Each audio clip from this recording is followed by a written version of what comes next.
하나님께서 아브라함에게 그 후사의 약속, 자녀의 축복의 약속을 한 지 세월이 지나서 1년, 2년, 3년이 지나도 소식이 없습니다. 5년이 지나도 사라에게 소식이 없습니다. 그러게 세월이 지나가는 가운데 10년이라는 세월이, 오늘 말씀에 10년이라는 세월이 지나버렸습니다. 10년이라는 세월이 지나면서 아브라함이 가나안 땅에 올 때의 나이가 75세였으니까 10년이 지나면은 85세가 됩니다. 아브라함도 아브라함이지만 사라는 이미 경도가 끝쳤다라고 표현되고 있습니다. 그러니까 아이를 생산할 수 있는 나이가 이미 지나버렸습니다. 자, 이런 결과를 상식적으로 아이를 낳을 수 없는 그런 형편 가운데 오늘 아내 사라는 아브라함의 한 가지 제안을 합니다. 이미 내가 아이를 낳을 수 없는 형편이 되었으니 어쩌면 하나님께서 나를 통해서가 아니라 내 여종을 통해서 자녀를 원하실지도 모릅니다. 내 여종과 아브라함, 당신이 관계를 가져서 자녀를 생산해서 그 자녀를 우리가 양육합시다. 이렇게 합의를 본 거죠. 그리고는 그 결과로 오늘 2절 말씀 보세요. 사레가 아브라함에게 이르되 여호와께서 내 출산을 허락하지 아니하셨으니 원하건대 내 여종에게 들어가라. 내가 혹 그로 말미암아 자녀를 얻을까 하노라 하매 아브라함이 사레의 말을 들으니라. 참 남편이 아내의 말을 참 잘 들었어요. 그죠? 잘 듣고는 그렇게 아내가 시키는 대로 행했습니다. 자, 그런데 그렇게 해서 여종의 몸에서 아이를 생산했는데 그 아이를 하나님이 원하시는 그런 자녀가 아니라는 거죠. 하나님이 원하는 후사가 아님으로 인하여서 거기에서 오는 문제가 발생하고 있습니다.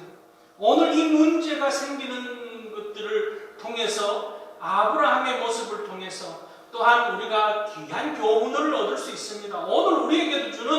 오늘 이 사건을 통해서 우리에게 주는 귀한 교훈이 있습니다.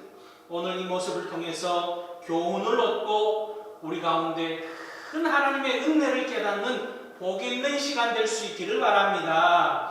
그 첫 번째는요, 우리가 하나님의 응답이 늦어져도 서두르거나 우리가 다른 방법을 택해서는 안 된다라는 것을 우리에게 깨닫게 하고 있습니다. 아브라함은 10년이라는 세월이, 그리고 사라도 10년이라는 세월이 지나가고 나니까 마음이 조급해졌습니다. 마음이 조급해지니까 인간적으로 이 방법이 아닌가 보다, 하나님의 계획이 이게 아닌가 보다 생각하고는 다른 방법을 찾았습니다. 4절 말씀을 보니까 아브라함이 하갈과 동침하였더니 하갈이 임신하며 그가 자기의 임신함을 알고 그 여주인을 멸시한지라, 이렇게 말하고 있습니다. 서두른 결과 10년을 기다리긴 했지만은 더 기다리지 못하고 더 늦기 전에 해결하고자 하는 인간적인 생각과 인간적인 방법으로 서두른 결과가 뭡니까? 갈등이 생기기 시작했습니다. 그저 계속 기다렸으면 좋았을 텐데 지금 본 부인인 사라와 여종이었던 하갈 사이에 이 아브라함을 놓고 갈등이 생기기 시작한 거예요. 주인의 자녀를 임신했다라는 그 사실로 인해서 여종이었던 하갈이 본부인 사라를 깔보고 업신여기기 시작하는 거예요. 갈등이 생기기 시작합니다. 서로가 서로를 놓고 기득권 싸움을 벌이기 시작하는 겁니다. 인간적인 모습이 막 드러납니다. 여러분, 우리가 하나님의 약속을 믿고 기다리지 않음으로 인해서 나타난 결과가 이런 모습입니다. 여기에서만 문제가 생깁니까? 나중에 어떻습니까? 나중에 하나님께서 사라를 통해서 이삭을 허락하십니다. 그런데 이삭과 이 하갈에서 난 이스마엘 사이에 또 갈등이 벌어집니다. 이스마엘과 이삭과의 사이에 갈등이 벌어짐으로 인해서 결국 어떻게 됩니까? 이스마엘과 하갈이 쫓겨나는, 내쫓김을 당하는 그런 결과가 나옵니다. 아브라함 입장에서는 얼마나 마음이 아프겠어요. 싫든 좋든 내 몸에서 난 자녀고 내 후사를 생산한 그런 여종이긴 하지만 내쫓아야 되는 그 아픔이 아브라함에게 또 일어납니다. 그것뿐만입니까? 지금 오늘날까지도 이스라엘이라고 하는 민족과 이스라엘이라는 나라와 그 주변 이슬람 국가들, 대부분의 이슬람 국가들이 이스마엘의 후손입니다. 이스마엘의 후손과 이삭의 후손이 지금까지도 수천 년 동안 갈등과 다툼이 벌어집니다. 이스라엘과 아랍 국가, 이슬람 국가들과의 관계 속에서만 갈등이 일어납니까? 유럽과 미국과 아시아에 속한 이 기독교 국가들 또한 기독교를 믿는 성도들과 그 이슬람 국가, 이슬람 교도들과의 갈등이 지금까지도 끊임없이 일어나고 있다는 거예요. 그 원인이 어디에서부터 출발하느냐? 아브라함과 사라가 서두름으로 인해서 하나님의 약속의 말씀을 믿고 기다렸어야 되는데 더 인내하지 못함으로 인하여서 나타난 결과입니다. 오늘 우리도 마찬가지입니다. 하나님 앞에 기도하고 하나님께서 이루어 주실 줄 믿고 우리는 기다릴 줄 알아야 되는 거예요. 서두른다고 해서 되는 문제가 아닙니다. 특히 이 교회의 일들이나 하나님의 일들은 기다리고 응답 주실 때까지 기다리고 응답 주셨다면 응답 주심을 믿고 또 기다리는 것이 하나님의 방법이요 하나님의 계획이요 인내라고 하는 것은 성령의 열매 중에 하나인 만큼 우리가 기다릴 줄 아는 것이 참 지혜의 삶이라는 사실을 기억하고 오늘 아브라함의 모습 속에서 서둘러서는 되는 일이 없다는 것을 우리가 잘 마음에 새기고 온전히 하나님 앞에 맡기고 기다릴 줄 아는 인내하는 모습을 놓치지 않는 그런 신실한 믿음의 사람들 다 될 수 있기를 주님의 이름으로 축원합니다. 두 번째는요, 하나님의 말씀, 하나님의 음성에 더 귀를 기울여야 된다는 거예요. 응답이 더디어지고 우리가 일을 하는데 일이 잘 해결이 안 되고 문제가 끊임없이 생겨나고 문제는 있는데 해답이 없을 때 우리는 전문가에게 자문을 구하기도 합니다. 법적인 문제는 변호사나 법조인에게 자문을 구합니다. 또한 질병에 관해서는 의료인들에게 자문을 구합니다. 이런 방법 저런 방법 또 금전적인 문제는 금융 전문가인 회계사나 이런 분들한테 자문을 구하기도 합니다.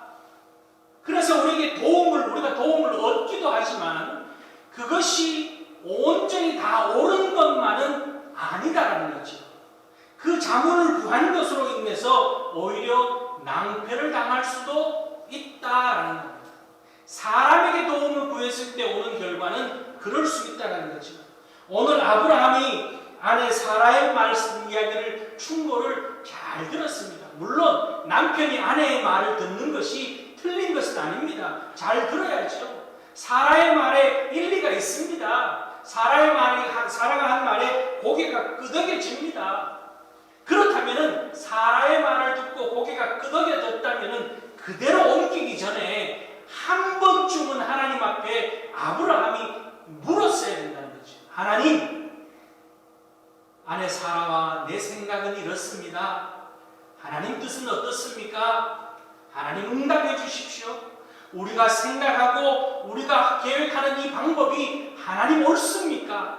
옳다라면 하나님께서 우리의 길을 지도해 주시고 우리의 생각과 우리의 방법이 틀렸다면 하나님의 생각과 하나님의 방법을 우리에게 알려주십시오라고 하나님 앞에 간절히 묻고 매어 달렸어야 할 것이 아브라함의 모습인데 아브라함은 그러지 못했다는 거죠. 사라가 뭐라 그러냐면 2절 말씀을 다시 보면은 사라가 아브라함에게 이르되 여호와께서 내 출산을 허락하지 아니하셨으니 원하건대 내 여종에게 들어가라 내가 혹 그로 말미암아 자녀를 얻을까 하노라 하매 아브라함이 사라의 말을 들으니라 이렇게 말하고 있습니다. 지금 앞서서도 얘기했지만 이 사라의 생각에는 논리적으로, 이치적으로 지금 맞지 않는 거예요. 논리적으로, 이치적으로 방법이 도저히 이제는 어쩔 수 없는 상황에 처했다라는 거죠. 그러기에 이 결정을 하나님이 내게 이런 방법을 내게 허락하지 않았다라고 판단하고는, 그리고는 하나님이 내게 허락하지 않으신 것 같으니까, 그러니까 이제 내 여종을 통해서 자녀를 생각하는 것이 맞지 않겠습니까? 논리적으로, 이치적으로 사라의 말이 틀린 것은 하나도 없습니다. 이미 생산할 수 있는 단계가 지나버렸기 때문에 더 늦기 전에 이렇게 하는 것이 합리적이고 이성적인 판단이라고 사람이 생각했던 거죠. 그 당시, 여러분 지금으로부터 약 4,000년에서 6,000년 전입니다. 아브라함 시대가 4,000년에서 6,000년 전이면은 이 자녀를 생산해서 후사를 잇는 것, 요즘도 오늘도 마찬가지죠. 자녀에게 대를 잇는 것, 이거 굉장히 중요한 문제 중에 하나입니다. 우리 한국 사회에서도, 이스라엘도 마찬가지입니다. 자녀를 낳아서 대를 잇는 것이 굉장히 중요한 시대가, 또 이 문화가 이스라엘도 마찬가지였습니다. 그런 가운데 생산하지 못하는, 우리나라도 그랬죠. 옛날 고려시대, 조선시대 때는 어떻게 합니까? 본부인이 아이를 못 낳으면 어떻게 합니까? 그 다음에 후처를 드리고, 또 후처가 안 되면은 생산할 수 있는 여인을 받아들이는, 소위 말해서 시바지라고 하는 제도를 통해서라도 아이를 생산하게 만듭니다. 이스라엘도 마찬가지였습니다. 이것이 의미되거나 사회적 그런 것이 아니었습니다. 그저 사회적인 풍습이요, 관습이었다라는 거죠. 자, 사라의 이야기가 이성적으로, 논리적으로 맞고 사회적으로 관습과 풍습이 허용되어지는 그런 시대라고 할지라도 하나님 앞에 물었어야 한다는 거죠. 하나님 앞에 간절하게 묻고 하나님의 뜻을 따르는 것이 아브라함의 모습이어야 한다는 겁니다. 오늘도 마찬가지입니다. 이 정도는 내가 판단하고, 우리가 살아가면서 이 정도는 내가 생각하고 내가 판단하고 내 경험을 따라서 행하며 내 지식과 내 노력으로 행할 수 있다라고 생각한다면은 큰 착오가 될 수 있습니다. 사소한 것, 작은 것이라도 하나님 앞에 아뢰고 그렇게 기도하며, 때로는 감사하며 때로는 간곡하게 아뢰며 그렇게 살아가는 것이 우리가 오늘 하나님 안에서 바람직한 모습이라는 것을 우리에게 깊이 깨닫게 하고 있습니다. 여러분, 우리 안에 어떤 일이라도 하나님께 아뢰며 하나님과 깊은 교제, 하나님의 귀한 말씀을 우리가 듣고 새기고 응답받고 행할 줄 아는 그런 참 하나님과 가까운 지혜자의 삶을 사는 그런 우리들이 될 수 있기를 주님의 이름으로 축원합니다. 마지막으로는요, 수단과 방법을 가려가면서 행할 줄 알아야 된다는 거예요. 앞으로 나가려니 앞에 다 막혔습니다. 뒤로 물러서려고 하니 뒤에도 막혔습니다. 사방이 우리가 막혔습니다. 이럴 때 우리는 어떻게든 뚫고 나갈 탈출구를 찾기 위해서 수단과 방법을 가리지 않고 그렇게 우리가 행한다 그러면은 그것은 결정적인 실수를 유발할 수 있다라는 거죠. 결과만 좋으면은 수단과 방법이 어떠 하든 괜찮다라고 생각하면은 큰 오산이라는 거예요. 수단과 방법 또한 하나님 보실 때에 좋아야만이, 결과만 좋은 것이 아니라, 목적만 좋은 것이 아니라 수단과 방법도 과정도 좋아야 된다는 거예요. 여러분, 우리가 결과를 놓고 기뻐하는 일들이 있습니다. 참 잘됐다, 결과를 놓고 참 잘됐다 라고 판단할 때가 있습니다. 그런데요, 그러면 그 과정을 들여다보면은 참 잘됐다라고 하는 그 결과가 있기까지 그 과정을 들여다봤을 때 과정은 정말 과정 또한 좋았고 하나님 보시기에 좋았느냐를 우리가 스스로 물어봐야 된다는 거예요. 지금 우리의 삶 가운데 일어나는 많은 일들 가운데서 우리는 하나님 앞에 영광 돌리는 그런 삶을 살아야 되는데, 결과를 놓고 하나님 앞에 영광 돌리는 것만이 아니라 우리의 그 모든 삶의 과정을 놓고서도 하나님이 기뻐하실 만한 그런 영광된 삶을 살아야 한다라는 겁니다.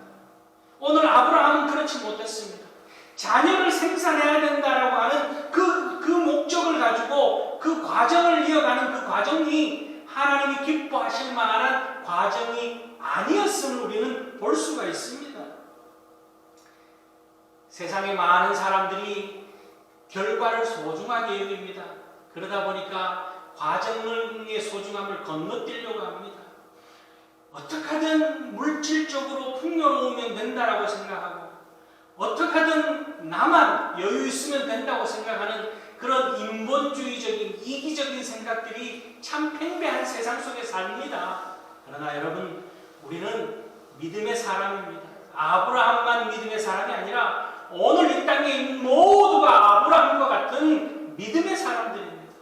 그렇다면 우리는 과정도 소중하고, 과정을 통해서도 하나님이 영광 받으시고 우리의 삶의 기쁨이, 우리의 삶 가운데 즐거움이 넘쳐나야 된다는 거죠. 그 가운데 때로는 우리의 모습이 세상 사람들 볼 때 어리석어 보일 수 있습니다. 더 나아가서 바보 같아 보일 수도 있습니다. 참 융통성 없어 보일 수도 있습니다. 그러나 세상 사람들이 볼 때 융통성 없어 보이고 때로는 참 어리석어 보인다 할지라도 하나님이 기뻐하시는 일이라면 남들보다 더디 가더라도, 남들이 다 오른쪽으로 가고 우리는 왼쪽으로 가야 한다 할지라도, 남들이 다 뒤로 물러서고 나 혼자 앞서 가야 한다 할지라도 그 과정이 하나님이 기뻐하시는 과정이요, 그 결과가 더디고 그 결과가 때로는 좀 초라해 보여도, 세상 사람들 볼 때 초라해 보여도 하나님이 기뻐하신다면 우리는 묵묵히 그 길을 갈 줄 아는 그런 인내자의 삶, 또한 하나님과 깊은 기도로 교제하는 삶, 방법적으로도 하나님이 기뻐하시는 삶을 살아가는 그런 우리들이 될 수 있기를 바랍니다. 오늘 아브라함은요, 그러지 못했습니다. 서둘렀습니다. 또한 방법적으로 옳지 못했던 그런 모습이었습니다. 하나님께 간곡하게 기도하며 아뢰지 못하는 그런 모습으로 인해서 오늘날 엄청난 참 안타까운 결과를 가져온 것이 이 아브라함의 선택의 모습입니다. 우리가 오늘 내일 지금 근간만 살아가는 것이 아니라 나 한 사람의 선택이 긴 세월 동안 하나님의 역사 가운데 어떤 결과를 가져올지를 깊이 생각하며 책임감을 가지고 더욱더 인내하며 하나님의 응답을 기다리며 하나님과 기도로 교통하며 또한 모든 과정 속에서 하나님이 영광 받으실 그런 삶을 살아서 오늘 아브라함과 같은 후회할 일을 남기지 않는 그런 복 있는 발걸음, 복된 선택을 통해서 온전히 이 축복된 삶을 누리는 그런 우리 모든 신실한 믿음의 사람들 다 될 수 있기를 주님의 이름으로 축원합니다. 기도하시겠습니다.